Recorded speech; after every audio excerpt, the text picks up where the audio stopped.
Grand Matin Sud Radio. Le petit déjeuner politique. Petit déjeuner politique, bienvenue sur l'antenne de Sud Radio, 7h40, c'est Yannick Jadot qui est avec nous, député européen et tête de liste Europe Écologie Les Verts pour les Européennes. Bonjour. Bonjour. Merci d'être avec nous. Je vous laisse avec Philippe David et Christophe Bordet. Bonjour Yannick Jadot. Bonjour. Le président rend ses arbitrages post-grand débat ce soir à 18h. Est-ce le tournant du quinquennat ? Il faut l'espérer pour les Français. Moi, je ne fais pas partie de cette majorité, mais on a de telles fractures territoriales, un tel besoin de reconnaissance dans beaucoup de zones où finalement on a l'impression que les dirigeants ne font que passer, ne s'arrêtent plus jamais. On a besoin de transport du quotidien, on a besoin d'investir dans le logement, y compris pour faire des économies d'énergie. On a besoin de redonner de la vie à notre démocratie. On a besoin de mesures sur le pouvoir d'achat. Donc évidemment, il faut que ce soit un tournant dans ce quinquennat, parce que pour l'instant, on ne peut que constater que la grande promesse de réconciliation des Français autour d'un grand projet n'a pas été tenue. Bon, alors on va justement égrener les propositions qui devraient être sur la table, ou les confirmations que le président pourrait apporter. Tiens, sur l'écologie, puisque c'est quand même le sujet là ce matin qui nous intéresse en priorité, le président proposerait la mise en place d'une convention de 300 citoyens tirés au sort pour travailler à la transition écologique. Vous avez envie de dire waouh, non ? Waouh, un nouveau processus qui suit un autre processus, mais promis d'ici 2040, d'ici 2050, nous agirons.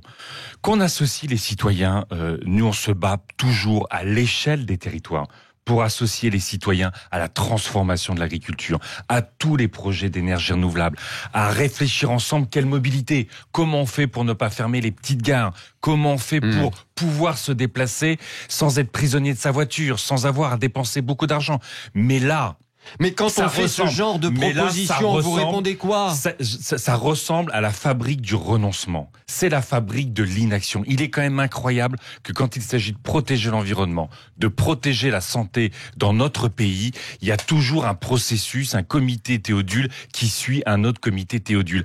C'est malheureusement, on le voit, on ne fait rien, c'est ça que vous dites. Depuis 2 ans, Macron, y compris quand il avait Hulot, il avait au sein du gouvernement les pro-glyphosate, les anti-glyphosate, les pro-chasse, les anti-chasse, les pro-nucléaires, les anti-nucléaires, les pro-libre-échange, les anti-libre-échange. Mais à chaque fois, Emmanuel Macron a arbitré pour les pesticides, contre la santé, pour le nucléaire, contre les énergies renouvelables. Est-ce que ça veut pas dire, Yannick Jadot, est-ce que ça veut pas dire que ce président, pardon de le dire comme ça, est vendu quelque part au lobby ? Ça veut dire que ce gouvernement, ça veut dire que cette majorité sont totalement gangrénés par les lobbies. Et c'est d'ailleurs Nicolas Hulot qui a eu à agir au sein de ce gouvernement, ou plutôt à tenter d'agir au sein du gouvernement, qui l'a exprimé lui-même. On le voit sur tous les sujets. J'étais il y a quelques jours, avant-hier, autour des barrages hydroélectriques. Vous savez que la France est une exception en Europe. Elle est en train de céder tous ces barrages hydroélectriques au privé. Au privé.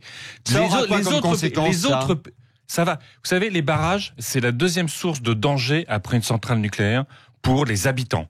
Les barrages, c'est 12% de notre énergie et c'est l'énergie renouvelable. Les barrages, c'est l'eau pour l'agriculture, c'est l'eau pour la faune et la flore. Donc c'est un enjeu, c'est notre patrimoine commun. C'est ce sur quoi les Français ont payé, ont investi, c'est leur patrimoine, comme les aéroports, comme à une époque les autoroutes.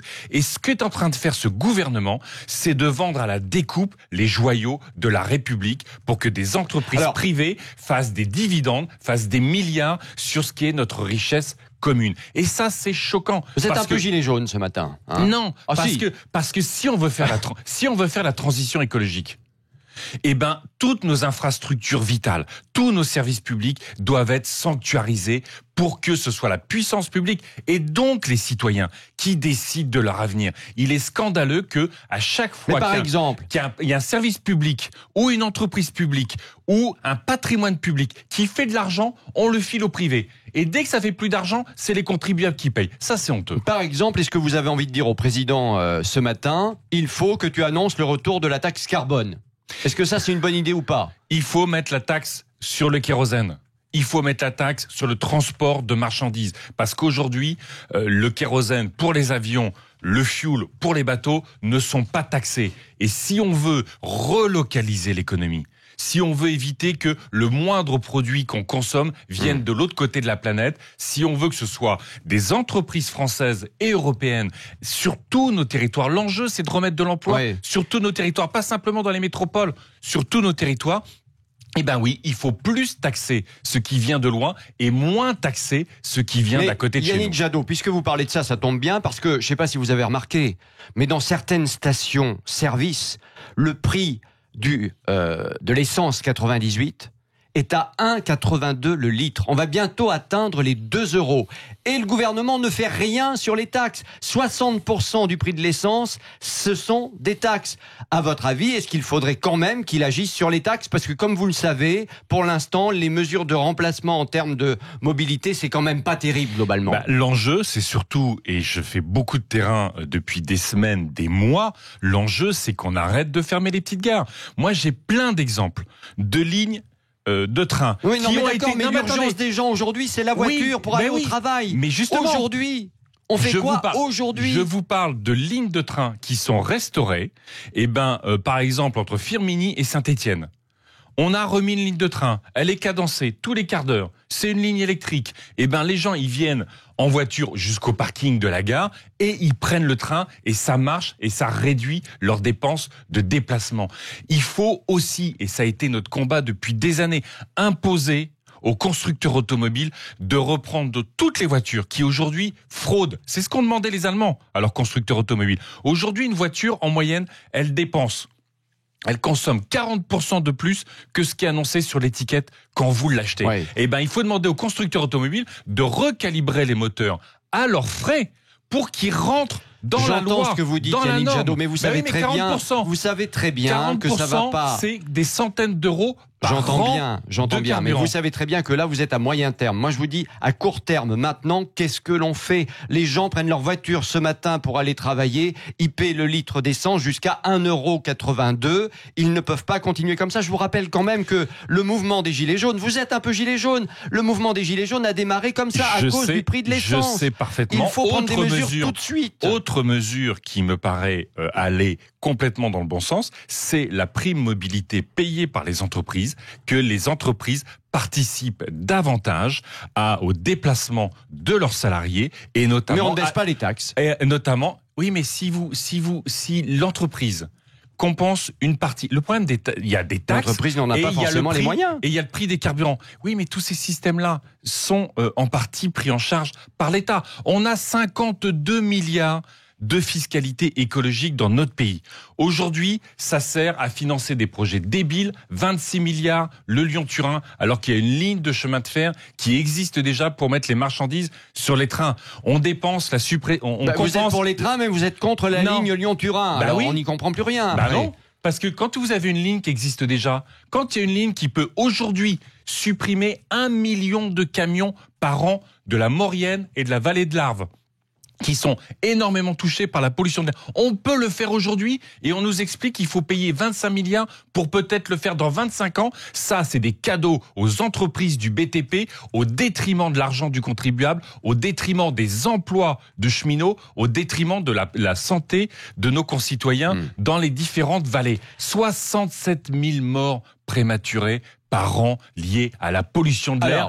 Pourquoi ce gouvernement ne fait-il rien ? Yannick Jadot, les autres mesures que le président pourrait annoncer, on va essayer d'égrener assez rapidement. Réduire les impôts en s'attaquant aux niches fiscales. Bonne ou mauvaise idée ? Mais ça dépend quelle niche fiscale. Il y a plein de niches fiscales aujourd'hui pour isoler son logement. On les supprime, c'est débile. Ce qu'il faut, c'est financer l'isolation des logements. Vous vous rendez compte que si on investit, nous on défend un plan Marshall européen sur l'isolation des logements. C'est 600, 700 € d'économiser par an. Ce sont des dizaines de milliers d'emplois d'artisans, d'architectes, d'ouvriers du bâtiment sur tous nos territoires, à côté de chez nous. C'est non délocalisable. Il y a des niches fiscales pour ça. C'est une excellente idée. En revanche, que nos banques, que nos entreprises continuent à investir sur l'exploration pétrolière, sur les forages pétroliers, qu'on continue à donner plus d'argent à un agriculteur qui utilise du Roundup qu'à un agriculteur qui n'utilise pas du Roundup, tout ça c'est débile. La réindexation des retraites de moins de 2000 euros, certains commencent à dire, et j'y viens, certains commencent à dire justement, attention, ça pourrait être inconstitutionnel. Écoutez, de discriminer les Français entre eux, c'est toujours un problème, mais c'est surtout une injustice. Quand on a une pension, elle doit être indexée sur le pouvoir d'achat.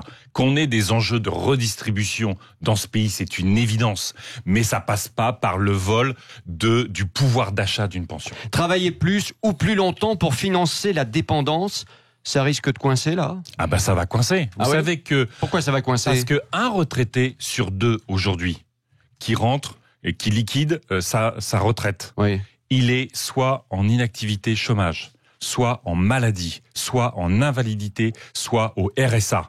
Donc en fait, reporter l'âge de la retraite, c'est mettre plus de personnes en situation difficile. Vous vous rendez compte qu'on a 3 fois plus de chômage des seniors depuis 10 ans. On a 1,4 million de chômeurs seniors. Les entreprises n'interviennent plus, n'investissent plus sur cette incroyable expérience qu'ont les seniors. Et qu'est-ce qu'on leur dit ? Vous allez travailler plus longtemps et surtout, vous allez mal travailler plus longtemps. Et puis, il y a une injustice qui n'est toujours pas traitée par ce gouvernement comme le précédent. Quand vous rentrez en retraite, un ouvrier a 10 ans d'espérance de vie de moins qu'un cadre en bonne santé. C'est profondément choquant. Dites-moi, supprimer l'ENA, l'École nationale d'administration, est-ce que ça va remettre, j'ai envie de dire, du pouvoir d'achat dans le porte-monnaie des Français, ça ? On a un problème d'entre-soi. Il y a incontestablement dans notre pays une minorité qui a le pouvoir politique, le pouvoir économique, le pouvoir culturel. Ça, c'est l'entre-soi. Il faut casser ça. Nous, ce qu'on c'est pas défend, un problème. Le fait de supprimer l'ENA, c'est pas de l'enfumage pour pas parler d'autre chose, par exemple. Ça peut être de l'enfumage, mais il faut y réfléchir. C'est quoi notre élite républicaine ? Et nous, ce qu'on défend, les écologistes, c'est dans chaque région une école de l'excellence républicaine où il y aurait l'excellence intellectuelle avec l'excellence manuelle. Nos travailleurs, nos artisans, tout ça, il y a de l'excellence manuelle et il faut que l'excellence manuelle soit reconnue dans notre pays. Il faut redonner de la valeur au travail manuel à côté du travail intellectuel. Les deux sont indispensables. Il faut les remettre ensemble autour de la transition écologique, évidemment. Yannick Jadot, le président pourrait annoncer un peu plus de la proportionnelle, tout simplement, pour les élections. Peut-être 15, peut-être 20% de proportionnelle. S'il le faisait, il serait le premier à le faire enfin.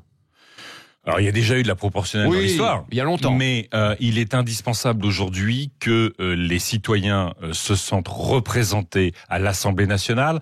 On a une majorité En Marche qui est une majorité Godillot, qui vote exactement comme le dit le gouvernement. On a inversé l'ordre de la hiérarchie dans notre démocratie. Donc oui, nous on a toujours été pour la proportionnelle intégrale. Quand je vous écoute, Macron ne trouve absolument pas grâce à vos yeux sur quelque sujet que ce soit.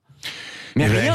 Écoutez, moi j'attends qu'il agisse. Le problème de Macron, c'est que depuis 2 ans, sur l'écologie, sur le social, sur la fracture territoriale, sur la démocratie, il n'a pas agi. Il a le plus souvent reculé. Et donc, qu'il soit à la hauteur, au fond. Moi, j'ai pas voté pour Macron au premier tour de la présidentielle. Vous en doutez bien. Mais il y avait une promesse chez Macron, c'était de dire on va se rassembler autour d'un projet. Eh ben, il n'a pas tenu cette promesse, alors que le seul projet qui peut rassembler les Français aujourd'hui, c'est leur avenir, c'est leurs enfants, c'est la santé. Et ben tout ça, c'est l'écologie. C'est pour ça qu'il faudra voter vert aux élections européennes. Voilà qu'il fait sa promo. Excusez-moi d'y venir. On est en campagne électorale. Les européennes, justement, vous êtes à 8% dans l'Euro-Rolling IFOP fiducial pour Sud Radio, CNews et Match. Les écolos, ça ne fait pas rêver.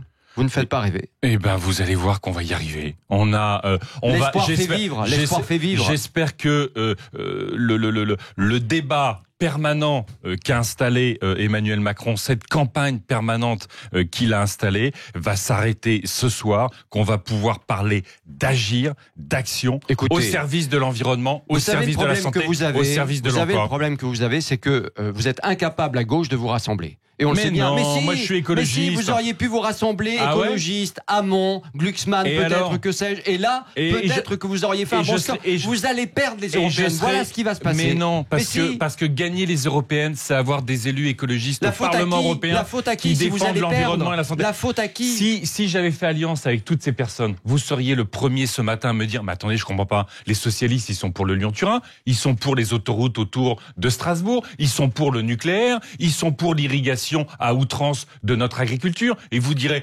votre union c'est qu'une union de façade parce que vous ne voterez pas la même chose au Parlement européen. Moi je veux faire gagner l'écologie. Moi quand je dis que je suis contre le libre-échange à Strasbourg, je vote contre le libre-échange. Les socialistes, les libéraux qui aujourd'hui disent qu'ils sont contre le libre-échange, quand ils vont à Strasbourg, ils votent pour. Et ben moi je veux pouvoir regarder mes électrices et mes électeurs dans les yeux. Pour la dernière question de Yannick Jadot, on a un invité surprise.